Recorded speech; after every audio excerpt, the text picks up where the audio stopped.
Bonjour à tous. Aujourd'hui, nous allons voir différentes notions de développement dans le cadre de l'unité 2. Alors, il va y avoir différents termes que je vais vous demander de bien comprendre et de retenir. C'est dans l'ordre de votre cours, donc suivez bien attentivement. Première chose, il est important de comprendre ce qu'est une ressource. Une ressource, c'est un moyen ou un produit dont une région peut disposer dans un domaine précis. On distingue trois types de ressources. Les ressources humaines, qui peuvent être des ressources intellectuelles ou des ressources liées au travail ou autres. Des ressources matérielles, alors on distingue des ressources naturelles comme par exemple les minerais, on va avoir l'or, le fer, etc. Les ressources agricoles, les pommes, les poires, les pommes de terre, etc. Mais ça peut être aussi toutes les ressources qui viennent de produits transformés, produits qu'on appelle manufacturés. Ce sont aussi des ressources matérielles. Dernier point, ce sont les ressources financières, donc tout ce qui est lié à l'argent. Important de bien comprendre ce qu'est une ressource avant de comprendre ce qu'est le développement. Donc, cette notion de développement, on se rend compte que dans le monde, il y a de fortes inégalités au niveau des richesses. Regardez ici, vous avez une petite coupe ici, qui s'appelle la coupe de champagne de l'injustice économique. En fait, vous avez entre deux lignes, ça correspond à 1/5 de la population. Donc 20% de la population, 20 autres pourcents, 20%, 20% et 20%.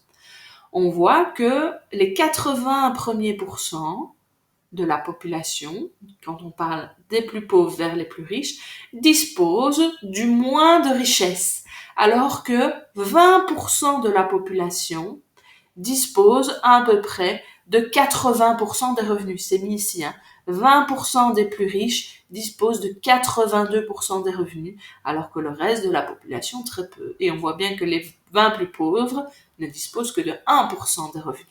Il y a donc une forte inégalité au niveau des richesses dans le monde. Personne ne peut rester indifférent à ça. Vous savez, vous le voyez, vous constatez qu'il y a des gens qui gagnent bien leur vie, qui se développent. On parle aussi du développement en termes de soi-même. Est-ce que je me développe bien ou pas? Donc la notion de développement est quelque chose d'hyper important et personne ne peut rester indifférent à cela. Le développement, en fait, c'est quoi? Il y a deux aspects au développement. Premier aspect, c'est que le développement doit satisfaire aux besoins essentiels d'une population. Par besoins essentiels, on entend les besoins alimentaires, il faut que toute la population ait accès à l'alimentation, mais aussi aux soins de santé et à l'éducation. Ce sont les trois besoins essentiels des populations. Donc c'est le premier aspect du développement. Il faut que le développement réponde à la capacité d'une société à satisfaire aux besoins essentiels de sa population. Mais il faut aussi que cette population vive mieux. S'il n'y a pas de mieux vivre grâce au développement économique, il n'y a pas de développement. Ça va?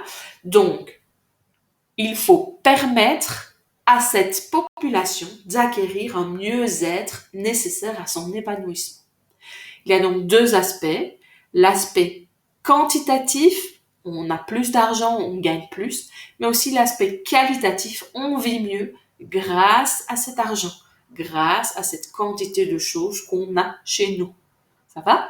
Si on parle uniquement du développement, de la croissance économique, pardon. Si c'est juste la croissance économique, ce n'est pas du développement à proprement parler, parce qu'on a uniquement l'aspect quantitatif. On a plus d'économie. Mais cette économie ne peut favoriser qu'une partie de la population du pays, une minorité, et ne pas favoriser le reste. Il n'y a donc pas une augmentation qualitative pour toute la population. Le pays dans lequel ça se passe ne peut pas donc être considéré comme un pays qui se développe, un pays en développement. Il n'y a pas les deux aspects. Ça va? Donc je reprends. Il faut que les besoins essentiels de la population soient satisfaits, mais il faut aussi mieux vivre pour permettre l'épanouissement de toute la population. Le tout est important.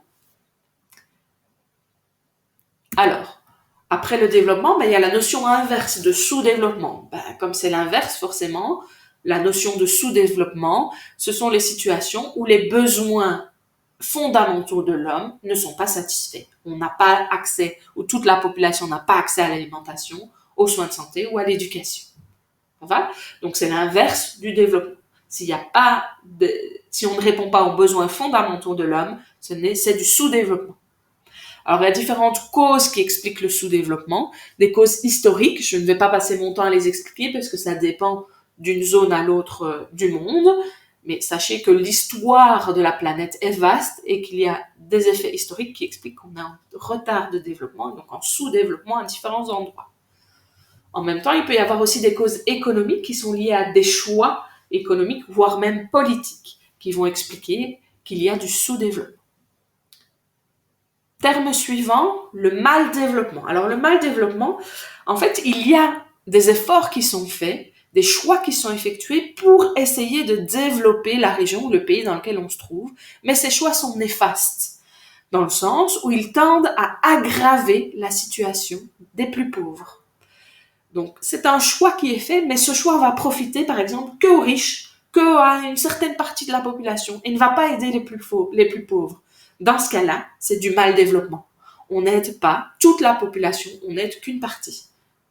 Voire on n'aide pas du tout quand on est vraiment à côté de la plaque. Dernier terme pour aujourd'hui, c'est le développement durable. Alors, le développement durable, il y a développement et durable dedans. Donc, c'est plus compliqué, un peu plus complexe que le développement tout court. Le développement durable, il faut, comme le développement, qu'il soit économiquement sage, donc qu'on ait une augmentation économique, une croissance économique pour toute la population, mais aussi qu'il soit socialement équitable, que tout le monde en bénéficie de la même façon. Ça, c'est la même chose que le développement, qu'il y ait un mieux-être. La notion rajoutée ici, c'est le deuxième tiret. Il faut que ce développement réponde aux besoins présents de la population sans compromettre la capacité des générations futures. Donc, il faut se développer sans empiéter sur les réserves de la terre, par exemple, pour nos enfants, petits-enfants, et ainsi de suite. Ça va? Ça, c'est du développement durable. Donc, si on reprend une définition, il y a 3 aspects, comme le montre le schéma. Premier aspect, l'aspect économique. Il faut une amélioration quantitative du niveau de vie. Il faut que les personnes aient plus de revenus, aient plus d'accès aux soins, aient plus d'accès à l'éducation. Ça, c'est un développement économique. Il faut aussi qu'il y ait une meilleure qualité de vie. Ça va? Donc les personnes doivent vivre mieux, doivent se sentir mieux, doivent s'épanouir. Il faut ces 2 aspects-là, l'aspect du développement. Et pour qu'il soit durable, il faut l'aspect environnemental, c'est-à-dire la préservation de l'environnement pour les générations futures, ce qu'on appelle aussi la préservation du capital naturel. Et vous voyez sur le schéma que c'est uniquement quand on a les 3 qu'on obtient du développement durable. S'il manque un des 3 aspects, ce n'est pas du développement durable. Par exemple, je vais avoir un développement, une croissance économique qui permet aux personnes de vivre mieux, mais en même temps, je vais beaucoup polluer. Donc, je n'ai pas de développement environnemental. Je suis dans du développement qui est dit équitable et pas durable. Vous voyez, chaque fois. Si j'ai uniquement le développement économique et le développement environnemental, je suis dans du viable. Et si j'ai de l'environnemental et du social uniquement, j'ai du vivable. Ça va? Donc, pour avoir les 3, il faut bien la partie amélioration quantitative du niveau de vie, amélioration qualitative du niveau de vie et préservation du capital naturel pour les générations futures. Dans ce sens-là, nous avons du développement durable. Alors, cette notion de développement durable nous fait réfléchir à ce qui se passe autour de nous. On sait qu'il faut la partie environnementale et protection de l'environnement pour les générations futures. Quand on regarde autour de nous, on se rend compte qu'il y a l'effet de serre et surtout son augmentation qui provoque le réchauffement climatique. On a évoqué ensemble le trou dans la couche d'ozone, la disparition de la biodiversité, l'épuisement des ressources en eau potable, l'urbanisation qui galope et qui est de plus en plus importante, et ainsi de suite. Il y a plein d'autres choses. Et donc, on peut se dire, au fond, le développement simple ne suffit pas. Et donc, depuis 5 à 10 ans, on parle d'une nouvelle notion de développement qui intègre un point supplémentaire. On repart de la notion de développement de base, où on veut une amélioration des conditions de vie des personnes, il faut un bien-être de la population, mais il faut aussi répondre aux besoins fondamentaux de la population. Donc, on a des richesses qui sont produites pour cela, et il y a le bien-être de tous. Et on ajoute à cette notion le fait de garantir la survie de l'espèce humaine. Rien ne vaut un développement si c'est pour foutre en l'air l'avenir de nos enfants, de nos petits-enfants, arrière-petits-enfants et ainsi de suite. Il faut protéger l'espèce humaine. Il faut protéger l'avenir de la population.